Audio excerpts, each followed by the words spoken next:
Big 3 NBA podcast is powered by PrizePicks and the GameTime app.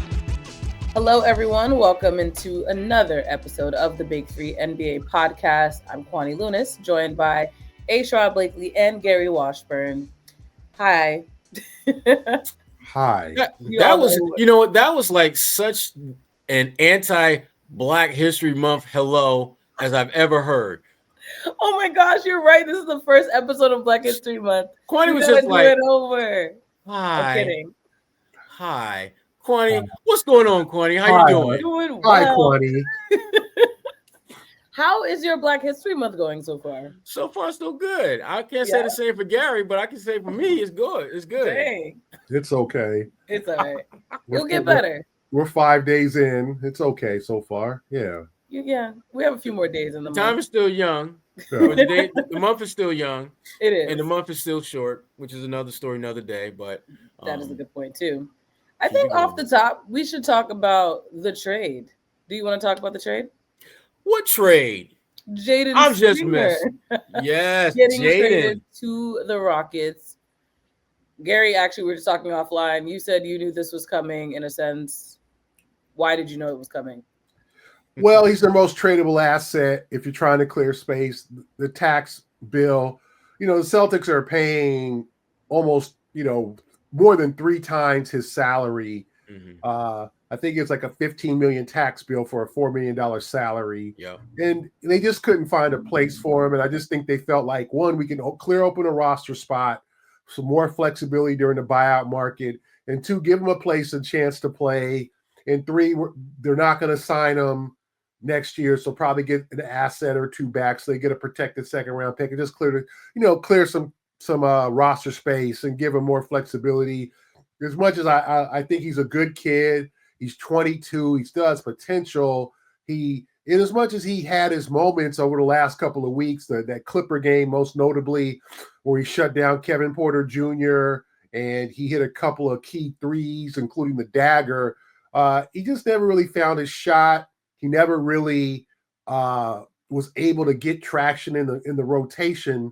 So for me, I just thought it was expected. And this team, with this being in the second apron, is not going to make a whole lot of moves because it's so restrictive. They can only trade player for player. They can't aggregate any player. They can't trade 2 players for one. They can't do none of that. They can't. Everything has to match perfectly, or they just can't do it. So I felt like this was the best way to clear up a roster spot, and then we can see what they do, if not in the trade market, in the buyout market. Yeah, I mean, to me, this was a win-win for everyone involved. He gets a chance to go to a team where his chances of playing aren't great, but they're damn sure better than they were in Boston. And he's going to be playing for a coach whose style of play I think is very consistent with what he's going to be able to potentially bring to the table. Ime is a tough, doggish, gritty, grimy type of dude. And Jaden Springer's game, that's where his game is right now. So I think he will get a legitimate shot at some point of playing in Houston, whether it's this year, whether it's, getting the training camp and having a chance to compete for a spot in rotation. And again, for the Celtics, you basically save yourself significant amount of money by unloading your 15th man. And it gives you, or 14th man, depending on how you want to look at it. And for the Celtics, it gives you some options. It gives you a chance to bring in another player who can potentially help fill a void. And we've talked about this before. At the beginning of the season, I think there was a sense that maybe the Celtics need to bolster that front court and get them maybe another big that could be more impactful. But when you look at the job that Luke Kornet has been able to do, Al Horford, Porzingis, those guys have really been able to hold the fort down up front. And so that doesn't really appear to be as much of a pressing need as it may have appeared to be at the start of the season. I think there's no doubt that they could use another guy who can score in the wing. And I think about that more so because Sam Hauser, who was just great last year, he's been battling injuries all season long. And I don't think, some time off of the All-Star break is all of a sudden going to get him back to being last season Sam Hauser from a health standpoint. So they could use another player who can come in and give him a little bit of juice offensively.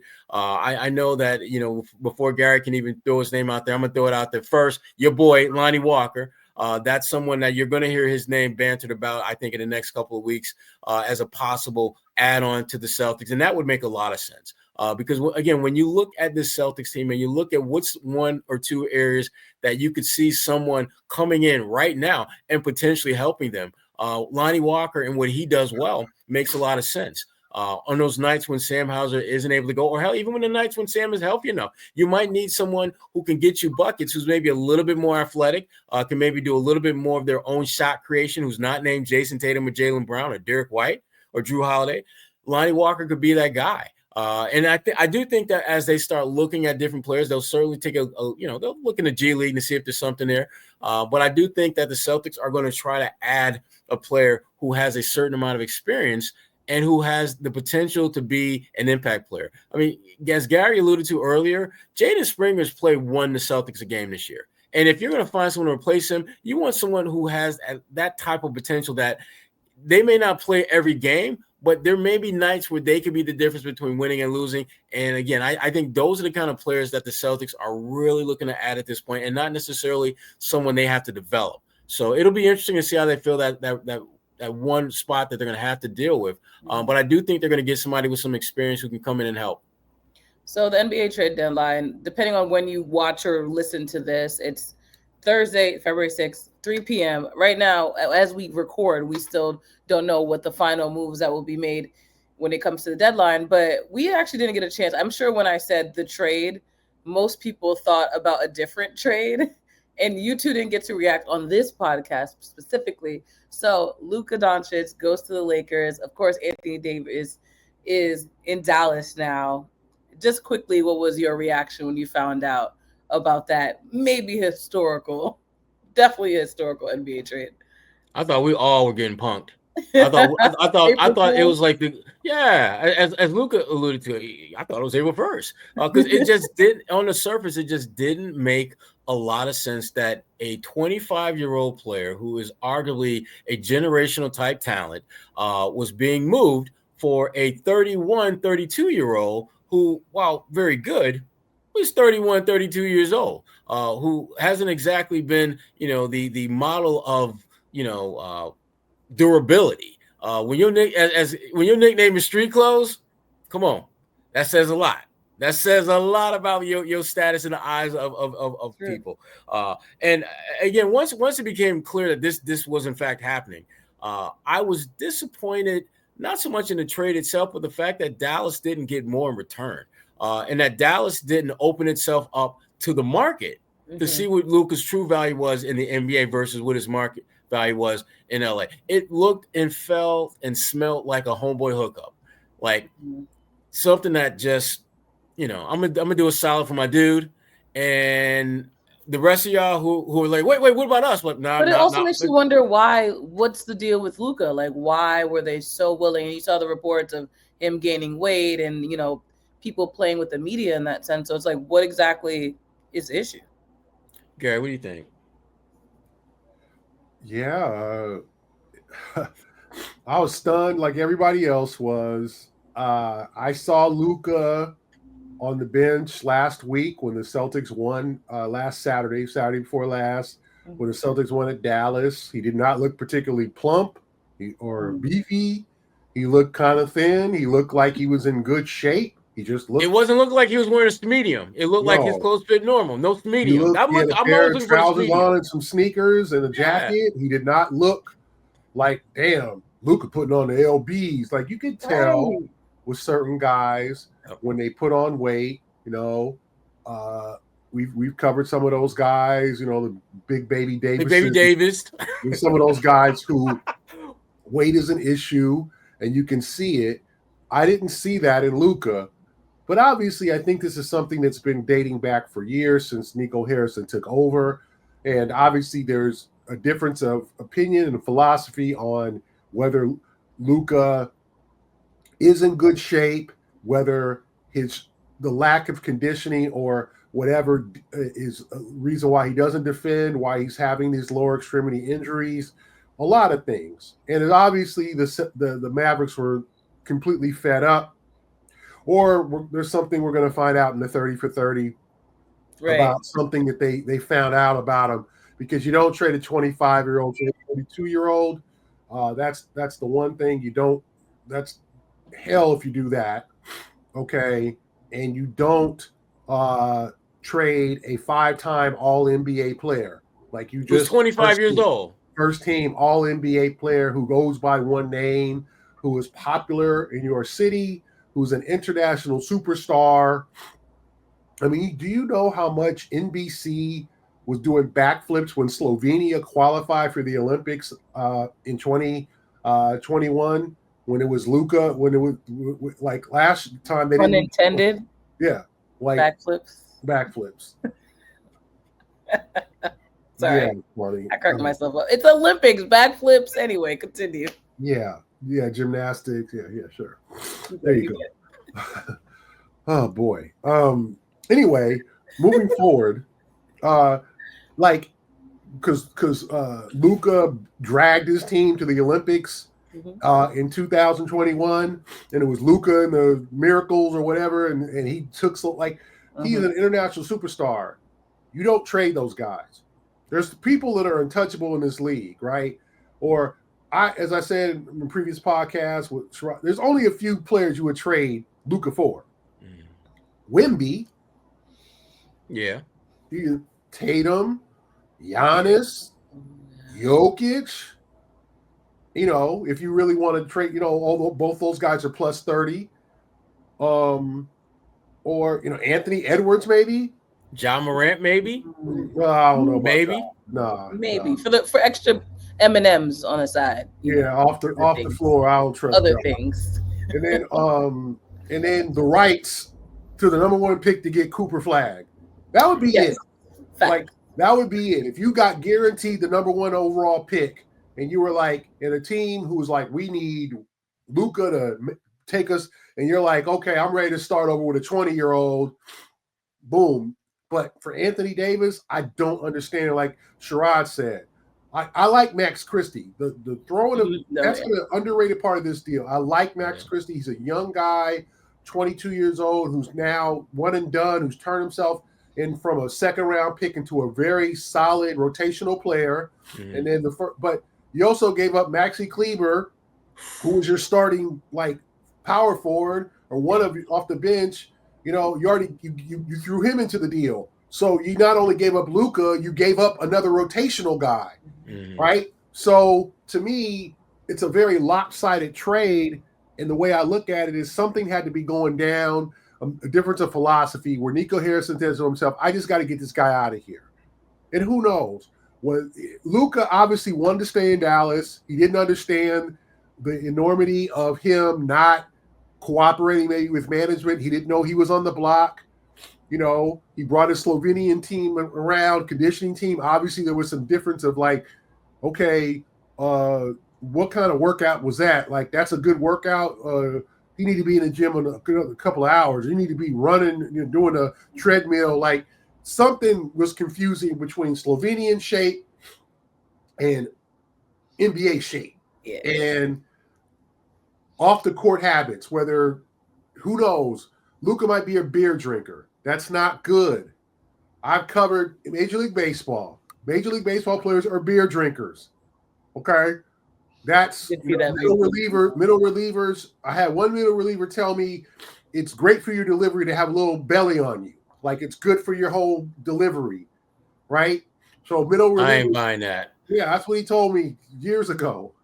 That the thing is that baseball players are beer drinkers. So back when I covered baseball, they used to have the soda dispenser, but it was beer. So you would get guys who would go on the bus and just pour, 20-ounce or 32-ounce thing and fill it with beer. And that was normal in the locker room environment in baseball players. Baseball players are beer drinkers. The manager would have a meal, post-game meal after the game, and have a Miller Lite next to him. That was not, oh my God, no. But NBA players are generally not beer drinkers. That's the thing. I remember. And there's a video of Finley taking the beer from him. It was a playoff? That's the thing. I remember being in hearing a story about when Rasheed Wallace got to Boston. Sherrod's close friend, confidant. I knew you was gonna bring him up. I knew you were gonna bring my boy up. And he was drinking Budweisers in the shower. And Ray Allen looked at him like, "Are you out your mind? What?" Like, and people think, well, that's why Rasheed never. I love Rasheed. Really? Like, he's on that list of one of the more skilled players you'll ever see. Him, Lamar Odom, but he's, maybe Anthony Hardaway because of injury. But the reason why Rasheed didn't get as greatest power forward of all time in that category was because some of the off the court stuff. I'm not talking about anything criminal, anything, but just like conditioning and drinking beer. That was not his focus. That was not his focus, I'll admit. Yeah, basketball players generally don't drink beer. Luka drinking beer is obviously maybe from his European, because obviously beer drinking in Europe, obviously there's plenty of people who drink beer in the United States. Don't get me wrong. Okay. Yeah. Beer drinking, there's not a shortage of beer drinkers here. But I just think athletes, it might be more of a cultural thing. And I think that's what maybe concerned that he was a beer drinker that might have added that extra 10 or 15 pounds. When guys gain weight during the season, I remember hearing that about if a guy's gaining weight during doesn't happen. That's not good. Yeah. That's a real concern. We always get skinny Luka when he report to camp, and all of a sudden in February there was beefy Luka. So Luka's eating late at night. He's drinking beer. So maybe there was a confusion there. Maybe there was a misunderstanding. Maybe there was just kind of a lack of communication. And I'm trying to excuse Nico Harrison, but maybe he just said, you know what? I need somebody else in here. We got to have another face of the franchise. And it doesn't make sense. Yeah, it doesn't make sense. Every team makes exceptions, but I guess you have to find the line, with Brad Stevens when he drew the line with Ime, like, what is your non-negotiable? Yes. Right. But here's the thing though with Luka that I think isn't getting a ton of attention, but it's hard for me to think about this and not see this as a possible factor in all this. What's happening with Jimmy Butler, where Jimmy Butler's got basically 9 figures that he can put in his pocket, and he's trying to lock up more than that, right? But one of the hesitancies for the Heat is that he's not durable, that he's not available for a large stretches of the season. And I wonder if Nico's thinking, do we really want to invest $500 million in a guy whose health is probably not going to significantly improve or even level out, but actually over time is going to get worse because of some of his habits that he has in terms of conditioning, in terms of off-season workouts, in terms of what he's doing in season. And he's so ridiculously talented that he can still get numbers, but can he help us be successful? Will he become more of a problem? Not so much in terms of what he does statistically, but the impact and impression that he's making on these other guys who think that maybe that's okay for them, who aren't as talented as he is and can't, frankly, do what he do, but they think they can because if he's allowed to do it, why can't I? If I'm the third best player on the team, why can't I have me a couple of beers, after the game? Or why can't I, why do I need to work so much on conditioning? I mean, clearly he ain't. So what? So I wonder if some of that stuff came into play, but specifically, I'm just wondering whether the concerns about his availability and durability going forward, how much is this about Nico basically trying to, cut this off before it becomes a problem, getting what he can in theory for this guy before he starts missing significant times. You don't want to have Joel Embiid 2.0. And obviously, Luka doesn't have nearly as many health-related issues as Joel has had, but that being said, he hasn't exactly positioned himself in terms of his workouts and conditioning and off-season and that type of stuff to where you can feel confident that he's going to be healthy. Just the opposite. And to me, of all the places that Nico could have traded him to, LA is probably the best place to see if he's going to turn around. Because LeBron is about that business. LeBron is about, no player has invested more in their physical upkeep than LeBron James has. So if there was ever going to be a time where Luka was going to get his body right, it's going to be now, because he's literally going to be playing with the guy who has been the cheat code for how to have a long career in the NBA and get your body where it needs to be over the long haul. So I'm interested to see how this all plays out because again, him in LA, I don't think much of them right now, but I do think that they are. Luka gives them hope for a championship in 2, 3, 4, 5 years. They got to start figuring out the pieces around him. But he can easily be the centerpiece. And it's not like we haven't seen this movie before in LA. Magic Johnson, James Worthy, Kareem Abdul-Jabbar. You go through most of the iconic figures in LA Lakers histories, and they acquired most of them by trade. Yeah. So in many respects, this is not all that, or the draft rights that they got via a trade. So this is not all that unusual for them to significantly bolster their championship aspirations through a trade of adding a generational difference-making, Hall of Fame-esque type player. Right. All right. Well, moving on. All right, we're going to jump into and just give a quick shout out to one of our good friends at PrizePicks, which is the best place to get real money sports action. With over 10 million members and billions of dollars in awarded winnings, PrizePicks has made daily fantasy sports accessible to all. You just pick more or less on at least 2 players for a shot to win up to 1,000 times your cash. Run your game all season long on PrizePicks, which is America's #1 daily fantasy sports app. And with the big game coming up very soon, it's now or never. Don't miss out on your chance to get in on the last football game of the season with PrizePicks, which is the best place to win cash while watching the big game.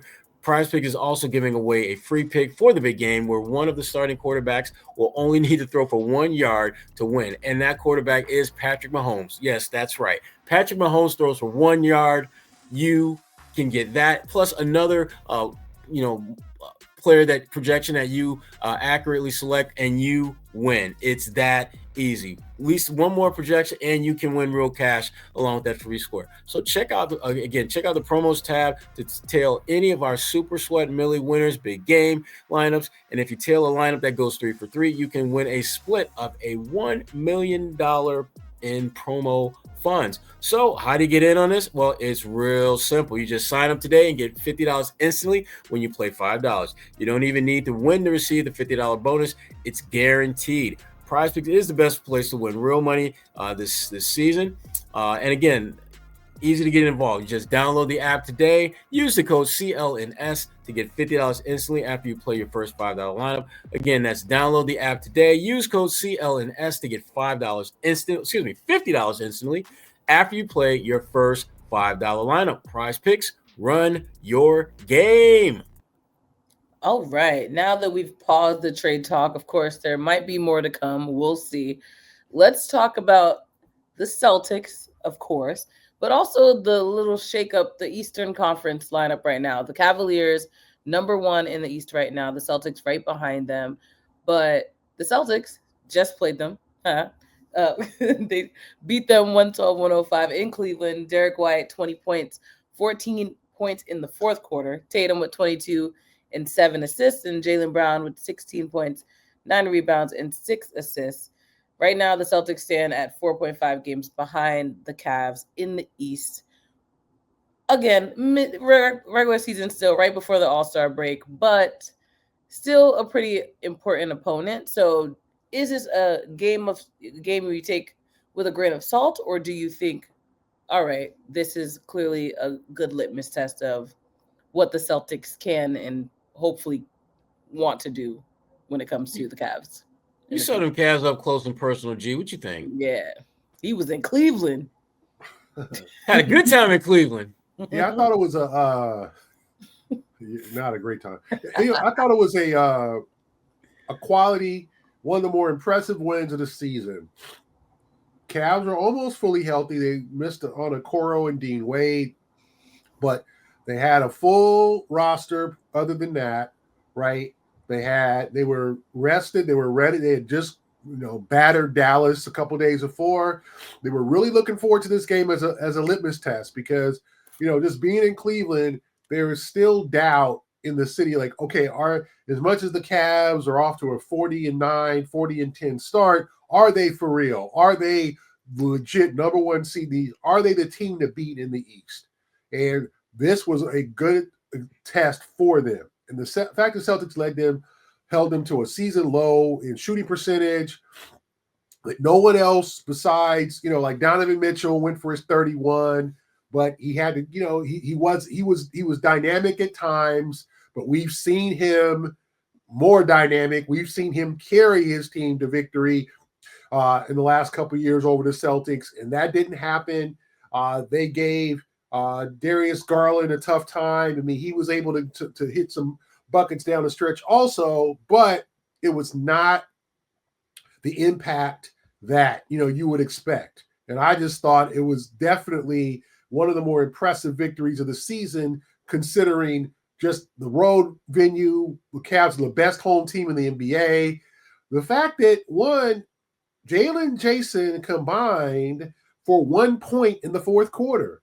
Mm-hmm. Jalen got that technical and got salty and got benched because he got a technical from the bench on an offensive foul call that he did not agree with. It was a questionable call. He tried to dunk on Georges Niang. It ruled that Cavs challenged it, and they ruled that Jalen kind of held him down with his, arm and getting up, but he did get fouled too. They could have called a jump ball, but instead they called an offensive foul on Jalen. It was the second one. The first one he didn't agree with, so he just sat. Jason, another case of Jason settling too much, I thought. Just looking for his three. Jason get to the rim. He had 1 point. The Jays' last field goal was with a minute left in the third quarter. So if you beat Cleveland and you don't have any buckets from your main two all-stars in the last 13 minutes, that's a quality victory. They did everything else well. They defended well. They rebounded well. Even though Jared Allen had 18 rebounds, the Celtics won the rebounding battle. They won the turnover battle. They had more block shots. We jump on the Celtics for not giving a care at times and being lackadaisical and, oh boy, we're playing the Pelicans. We ain't going to try that hard. They tried hard for 48 minutes. They didn't play well necessarily. They didn't play great necessarily, but they had a wire-to-wire win playing hard. And they see, and that's going to happen in the playoffs. You ain't going to not play hard in the playoffs, right? Except there was a couple of times during that 23 playoffs at Miami game where they might have given up a little bit in game 3. But other than that, the Celtics going to play hard in the playoffs, and they played doubly hard. And I just thought it was a good quality win considering Derek White finally stepped up after missing 2 free throws. He scored 8 points in a row, hit some big buckets. Porzingis was trying on defense well. He was, punishing the mismatches, hitting a couple of threes. Drew Holiday, not great. Pritchard had his moments, but this was not a great offensive game. And this is how you're going to have to win sometimes. So for me, I thought it was a really quality win. They held down. There was not this mystery Cavalier who came through with 25 points out the blue, Niang, or, any of these Caris LeVert or anybody. Nobody came out of the blue. The guys who scored were supposed to score, but the Celtics held them down, got enough stops. So a good win. You even the season series. Now got a chance to win the season series later this month in Boston. So I thought, nothing but positives come out of that win. No, if you're the Celtics, you like this win for a lot of the reasons Gary laid out. But to me, the biggest benefit of this win was that you beat the team with the best record and you didn't play your best game to do it. Tatum and Brown did not have one of those off the charts kind of games. No one did anything exceptionally well on the Celtics part. And again, for you to not only win the game, but to go in the building of the team with the best record at home and the best record in the Eastern Conference and beat them pretty much from the opening tip to the final horn, it says a lot about your team and it says a lot about your ability to rise to the occasion and have the kind of team, have the kind of roster that, again, can figure out ways to win even when you are not playing your best. Derek White was the man in the fourth quarter. The Celtics scored 25 in the fourth. Derek White had 14 of them. And that, when you start looking at just the recipe for success for this Celtics team, you're going to need Derek White to have games like that. You're going to need Drew Holiday to do things like that. You're going to need guys who are not named Jason Tatum and Jaylen Brown to do those things that, again, are well within their skill set, but every now and then you're going to need them to do it at a super high level in a super critical moment and juncture in the season and in the game. And I thought we saw that from Derek White. And again, you start going down the line of the roster. Al Horford had a double-double with 13 and 10, and he did that in like less than 27 minutes. And again, they pretty much everyone who stepped on the floor was able to contribute and do some things that were significant to winning. And at the end of the day, if you're the Boston Celtics, this truly is the blueprint to beating Cleveland. And as Gary mentioned, Garland, I can't figure this guy out. I watch him play against other teams, and he's a killer. Just absolutely get buckets, easy. And then the Celtics show up, and it's like he becomes, it's like he just shrivels up. I don't think the Celtics do anything special other than the fact that they are living rent-free in his head. And a lot of his struggles that feel as though they're mental more so than physical. And that might be a problem when these two meet in the playoffs, because the Celtics know this, he knows this, and unfortunately, so do his teammates. How do they navigate around that? And from the Celtics standpoint, in the playoffs, you're probably going to have Sam Hauser who'll be a little bit more healthy, and you're probably going to get Porzingis to play a little bit better. And you start looking at just some of the things that the Celtics were able to do successfully, like, Evan Mobley was as big a non-factor as we've seen him all season. I think it was like 3 for 14 shooting, had like 7 points. And while, Jared Allen had a big game with a double-double with 18 rebounds, you can live with him having a big game and still win, obviously. Mobley is the guy that the Celtics clearly made a point of trying to minimize his impact, which they were able to do. And that led to a much-needed, much-embraced win on the road. And, again, for the Celtics, this is just a reminder that they have the ability to win and win at a high level anytime, anywhere against any opponent.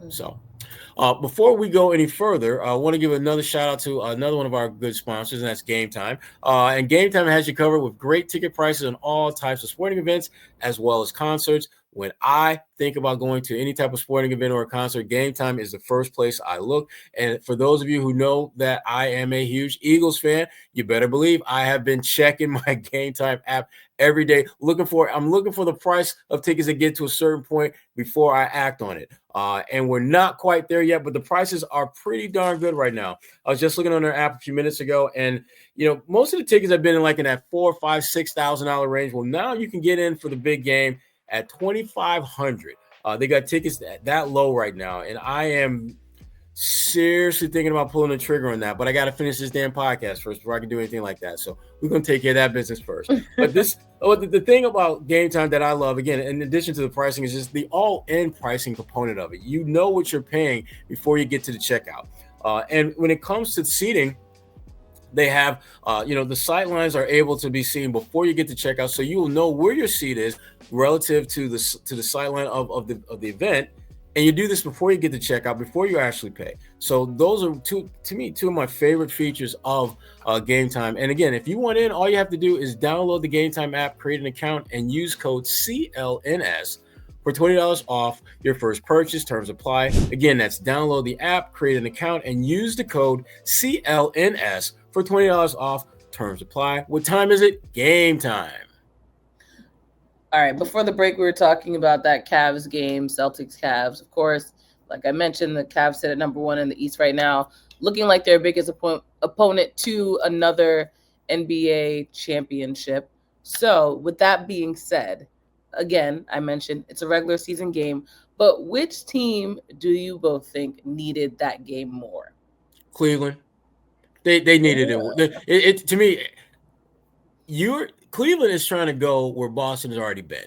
Cleveland is trying to build a case as to why they're the heir apparent to Boston's run atop the East. Cleveland is a team that wants the goods that the Celtics already got on the shelf. So for Cleveland, they need to validate themselves each and every opportunity they get. And it's one thing to go around and beat a bunch of teams here and there, but can you beat the king? Can you beat the champ? Can you handle it? And can you beat the champ in your crib? And the Celtics were just like, not today. And so if you're Cleveland, to me, I think until you are able to knock the Celtics off in the playoff, there are going to be seeds of doubt as to whether you can do it or not, whether they blossom into a force or whether they stay a little shrub. Those seeds of doubt are there and they're real. And these are the kind of games that if you're the Boston Celtics, it's a reminder of Cleveland's status in the East. You're good, Cleveland. You're having a great season. But we the champs. We know what this road looks like. We know what it takes to win it all. You don't. And just in case you didn't know that we know and you don't, we're going to come to the crib and show you how it's done.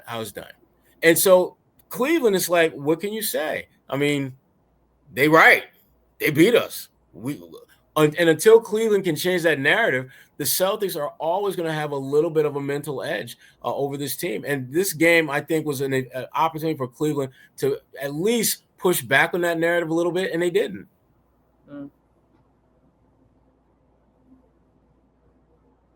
You're on mute, Gary.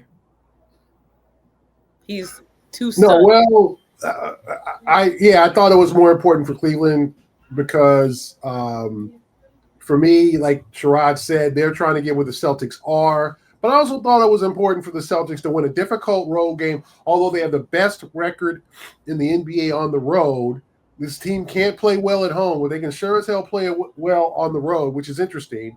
And I guess it's a good thing, good sign for the playoffs. But I thought it was kind of equal because I think the Celtics coming off a close win against New Orleans that shouldn't have been that close. They can't the Pelicans should not have been that close without Zion, without Brandon Ingram, and then without DeJounte Murray, who tore his Achilles in the first quarter. Terrible injury for him, and the Pelicans just can't avoid the injury bug. And then the 26-point comeback from Philadelphia, without Embiid and Paul George. The Celtics needed to play a quality game against a quality opponent, and that's exactly what happened. If you get blown out by Cleveland or they win by 18, everybody's, well, what's wrong with the Celtics? They're right back to where they started, or making any progress. Oh, they're only beating up and they're barely beating the bad teams. What about the good teams? Now, no questions today. Questions are more about Cleveland, but I do think the Celtics had to prove that they were worthy and capable of beating a quality opponent on the road, a team that was almost fully healthy. The three all-stars, Mobley, Garland, and Mitchell were in the lineup. Jared Allen had a great game, 18 boards. Like, they played a team that was gearing for them. And so can you step up to that challenge? Is this team, I'm not talking about the 23-24 Celtics. I'm talking about the 24-25 Celtics, a team teams have looked them in the face and said, we ain't scared of you, and I'm going to drop 30 on you, and, the Trey Murphys and those types of guys who just and the Tyrese Maxeys. What you going to do against a team that's well coached, having a great season, the best home record? The Celtics stood up to it. So I think this is equally as important for the Celtics, not last year's Celtics, not the champion Celtics. We're talking about a new edition. Can you stand the rain? Yes. Oh God. You just said new edition, and you Gary, you had to see that coming. You had to see that one coming.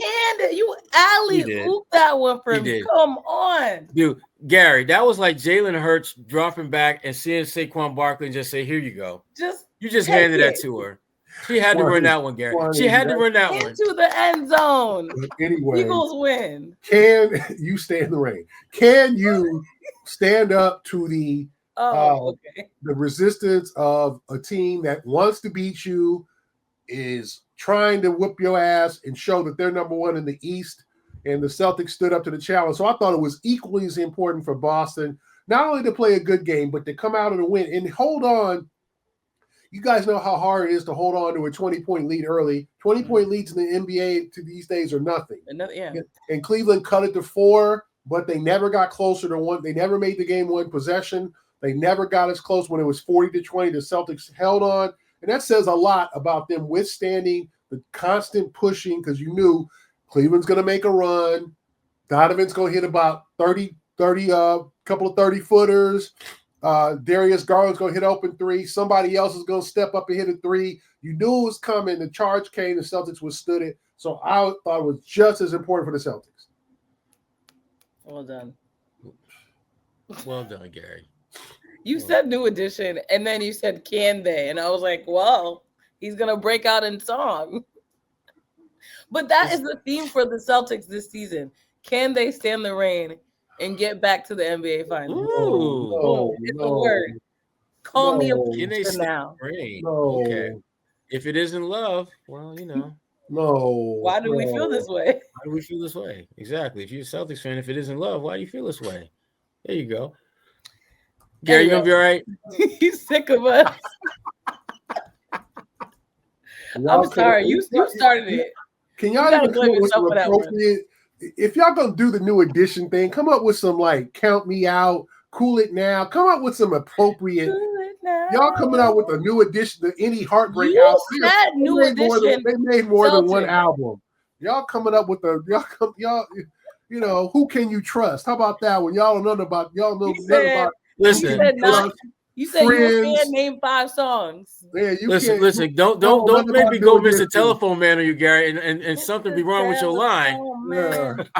Something wrong with my line. I know one thing. Is this the end of this podcast? I will say it is. Wow, you know what's crazy, Gary? Because you're always in your history bag. I was gonna say, can you drop a Black History music gem for us before we close out? A Black History music gem, like a little tidbit, something that you just did. That's it. Oh, wow. That they had multiple albums. That was good. It doesn't have to be about New Edition. I should have prepped you before. I just thought about it. Wow. You put my man on the spot like I know, but he knows so much. Corey, this is such or your favorite fun, like a fun fact. Okay, maybe we'll do it next week. Just like, wow.